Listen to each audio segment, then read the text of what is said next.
पाकिस्तान में फटने वाला है कर्ज बॉम्ब। पाकिस्तान पर 6.50 लाख करोड़ रुपए का कर्ज। समय पर कर्ज नहीं चुकाने पर घोषित हो सकता है डिफॉल्टर। हालांकि इसका डर पाकिस्तान को लगता होगा मेजर गौरव। ना भाई, ये सब देखो, ये सब पाकिस्तानी कहते हैं कि इज्जत आने जाने वाली चीज है। इसमें स्ट्रेस नहीं लेना चाहिए कि बेइज्जती कर देंगे लोग, हम डिफॉल्ट हो जाएंगे। ये सब लाहौरियों के लिए इज्जत आने जाने वाली चीज है। और मैंने जैसे पहले भी बोला था कि बेइज्जती उतनी लगती है पाकिस्तानियों को महसूस जितनी होती है ठंड जैसे। हाँ, ठंड जैसे। वो कंबल ओढ़ लिया, कम हो गई ठंड, दे आर लाइक दैट। अब देखिए, ये जो पाकिस्तान डिफॉल्ट कर जाएगा, पाकिस्तान डिफॉल्ट कर जाएगा, ये आज का खेल थोड़ना है। ये तो कई सालों से हम सुन रहे हैं। पर पाकिस्तान डिफॉल्ट नहीं करता क्योंकि दुनिया में कई पैर हैं, एक नहीं तो दूसरे को पकड़ लो। देखो, आप पकड़ते रहोगे पैर। अगर टोटल आप देखो कितनी बार पाकिस्तान ने लोन लिया है वर्ल्ड बैंक और आईएमएफ से, तो मिला के तकरीबन 50 बार ये उनको चूना लगा चुका है। और मैं बात चाइना की नहीं कर रहा, मैं अमेरिका, सऊदी अरब, यूनाइटेड अरब एमिरेट्स, इन सब की बातें नहीं कर रहा। मैं सिर्फ 2 इदारों की बात कर रहा हूं, वर्ल्ड बैंक और आईएमएफ। इतना चूना लगाए लोन ले लेके ये तो कुछ भी नहीं है। ये तो कुछ भी नहीं है। तो भाई लोग सेंचुरी मारने वाले बहुत जल्दी। और मेरे ख्याल से ये कर्ज के मामले में जब ये रिकॉर्ड तोड़ेंगे तो इसमें अपने ही घर में कोई किसी को अवार्ड भी दे देगा। ये कर्ज कितना भी ले लें, लेकिन जो इनके जनरल्स हैं जरा उन पे भी फोकस कर लें जी। प्रतिशोध उन्हीं से है। उनके अभगत में उनकी तनख्वाह में डबल हो गई। नहीं था। इनके जो सेनेटर्स कहते हैं उनकी तनख्वाह डबल हो गई, उनके घर अच्छे चल रहे हैं। ये लेकिन ये जो कर्ज का बोझ है ये करीब 47% है इनकी जीडीपी का। तो जीडीपी है नहीं, कर्ज है, लेकिन वो पैर पकड़ने वाली कला है, उस कला के आगे सब लोग बेकार और बेचार हैं। एक और चीज बता दूं, पिछली बार इनको लोन मिला था आईएमएफ का, मैं पिछले साल की बात कर रहा हूं, जब बड़ा लोन मिला था, शहबाज शरीफ का ट्वीट आया था, उसने बोला अल्हम्दुलिल्लाह हमें कर्ज मिल गया। मैंने उसको रिट्वीट करा, मैंने बोला भाई ये तो शर्म की बात है। तुम अल्लाह का शुक्रगुजार, तुम अल्लाह को शुक्र दे रहे हो, मतलब you are saying thank you. क्यों? ये तो शर्म की बात है। फिर पाकिस्तानियों ने अपने प्रधानमंत्री को ट्रोल करा, तुम नालायक है, ये कोई लिखने वाली चीज है। फिर आगे से उसने अल्हम्दुलिल्लाह लिखना बंद कर दिया। ये सबको यही कहता है कि मैं आपको मुबारकबाद देता हूं कि आपको कर्ज ये मिल गया। मुबारकबाद दे रहा है पाकिस्तानी कौम को कि तुम्हें कर्ज मिल गया है। खुश रहो, आबाद रहो, दिल्ली नहीं इस्लामाबाद रहो, खुश रहो। खुश रहो, आबाद रहो, दिल्ली नहीं इस्लामाबाद रहो। मुझको वो भिखारी याद आ रहा है जिसने सुबह सुबह जब भीख मांगी आकर किसी से, तो उसने कहा यार सुबह सुबह तुमने शुरू किया। उसने कहा बोहनी का टाइम है साहब, अभी प्लीज दे दो, नहीं तो पूरा दिन खराब जाएगा। और जापान ने दुनिया को दिखाई बारूदी ताकत। अगली खबर, सरफेस टू सरफेस मिसाइल का रियल फायर किया। 2 मिसाइलों ने किया एक साथ वॉर, टारगेट हिट। ऑस्ट्रेलिया के साथ युद्धाभ्यास में मिसाइलों का रियल टाइम फायर। जरा देखिए, अब इधर जापान भी धीरे धीरे एग्रेसिव होता जा रहा है। देखिए और सुनिए इन आवाजों को।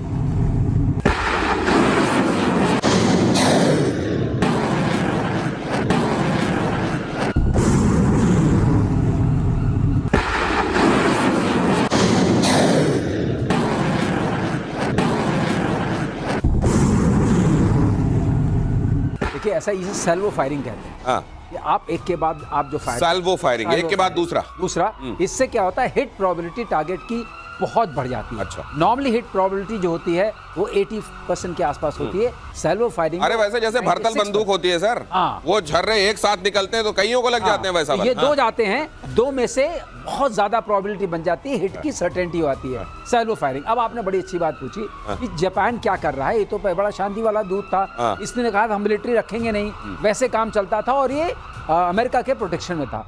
लेकिन अगर आपके कान के पास से नॉर्थ कोरिया रोज मिसाइल फेंक रहा है तो आप कुछ करेंगे ना। ये वो वाली बात है।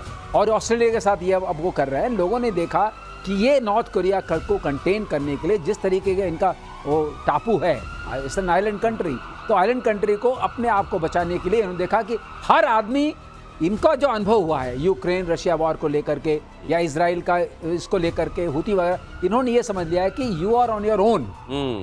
चाहे कोई आपकी मदद करने को खड़ा हो, लेकिन you are on your own.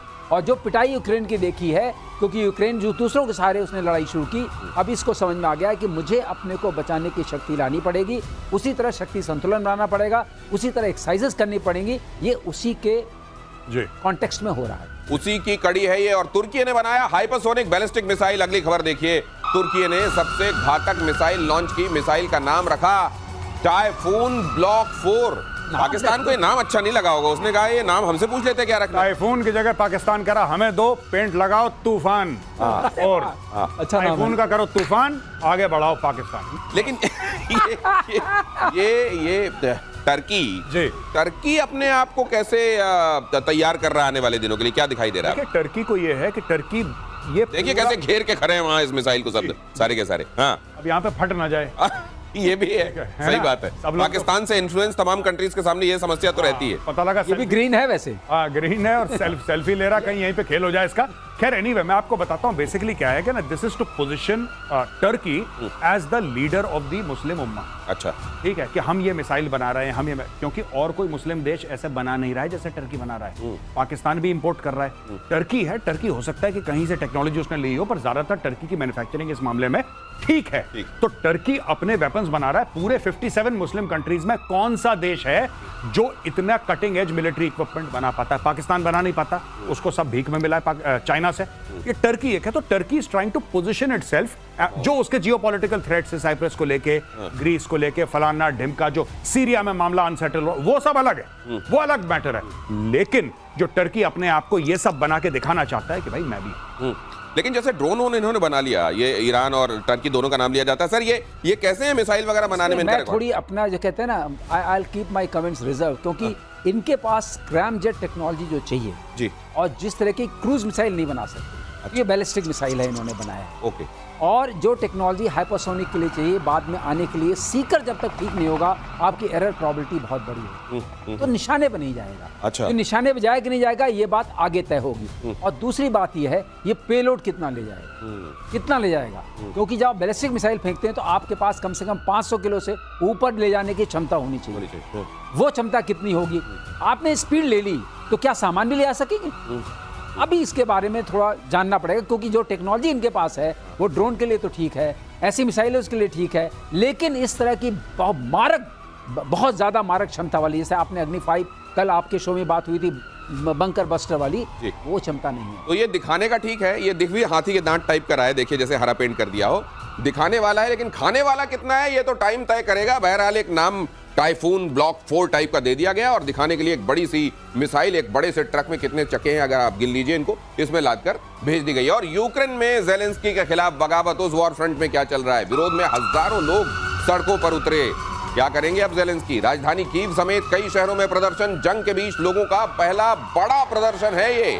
अब आजिज आ गए हैं, अब इनका ये वाला चूरन कम से कम वहां पर जनता और चाटने के लिए तैयार नहीं। जनता बहुत परेशान है भाई। वहां पे 3 साल से ऊपर दिनेश भाई वहां पे युद्ध चल रहा है, हजारों लोग मारे गए, अरबों डॉलर की प्रॉपर्टी खत्म हो गई है, इनको कुछ नहीं पता। देखिए ना, एक ये उम्मीद होती है कि किसी ने हमारे ऊपर अटैक करा और हम वापस हमला करेंगे, हम अपने देश को बचाएंगे। वो जज्बा धीरे धीरे धीरे धीरे या फिर बड़ी तेजी से वो खत्म हो रहा है यूक्रेनियंस में। और अब ये पूछ रहे हैं अपनी लीडरशिप से कि भाई साहब ये लड़ाई खत्म कब होगी? ये तो खत्म होने का नाम नहीं ले रही। ट्रम्प से बड़ी उम्मीदें थी 24 घंटे के अंदर। लेकिन वो जो आप कहते हैं अभी चुप रहो अभी लड़ाई चल रही है, वो चलता रहे। वही है। इसने चुनाव सब स्थगित करवा दिए। ये कह रहा है कोई चुनाव नहीं होगा, मैं ही बॉस हूं। और ट्रम्प ने पहले चुटकी बजाई 24 घंटे, अब पता लगा 24 घंटे कहना बंद कर दिया, अब सिर्फ चुटकी बजा रहा है। बोला नहीं, खत्म कब हो रहा है? एक बात इसमें और हो गई है। इन्होंने अभी क्या किया, इनके ऊपर बड़े वो आक्षेप लगे कि करप्शन हो रहा है। तीनों एक लॉ लेके आए, जो करंट ट्रिगर ये है, एक लॉ लेके आए, वो था national anti corruption bureau establish किया। उस तरह का एक लॉ लेके आए जिसमें उन्होंने उसको सेंट्रलाइज कर दिया कि president of Ukraine will only decide कि क्या होना है, किसको आप किसके पीछे पड़ेंगे, किसके पीछे नहीं पड़ेंगे, कितना करप्शन करना है। उसके चक्कर में लाइव में, कीव में 4 जगहों पे प्रदर्शन हुए हैं। अच्छा। और वहां से कुछ वो भी आए हैं। तो इसका मतलब जनता इस बात से नाराज है कि करप्शन हो रहा है और तुम ही उसके रखवाले बन के फैसला करोगे कि करप्शन। जनता को समझ में आ गया है कि ये क्यों वॉर चल रही है, और इसलिए चल रही है, सामान बाहर से आएगा, उसका कोई ओवरसाइट नहीं है, कितना पैसा कहाँ गया, किसने लिया, कैसे लिया। बिल्कुल ओलिगार्क्स की कंट्री है, इसमें कोई शक नहीं है। यूक्रेन भी ओलिगार्क्स की ही कंट्री है, जहाँ कुछ बड़े रईस लोग हैं और सारा धन संपत्ति उन्हीं के पास है। ये इनका पाकिस्तान वाला ही मामला है दिनेश भाई। जैसे पाकिस्तान टेररिस्ट कंट्री है, लेकिन आपने बोला ना कि यूनाइटेड नेशंस में एंटी टेररिज्म वाले ग्रुप का हेड होगा ये पाकिस्तान। यही है जेलेंस्की को बोल दिया कि तू देखना करप्शन ना हो। सेमर हर्ष का आर्टिकल है। सेमर हर्ष एक सीक्रेट रिपोर्ट कोट करता है CIA की, जिसमें CIA ने बोला है कि आदमी चोर है और इस आदमी का ऑन रिकॉर्ड है। मैं चाहता हूं हमारे दर्शक जाके गूगल में देखें।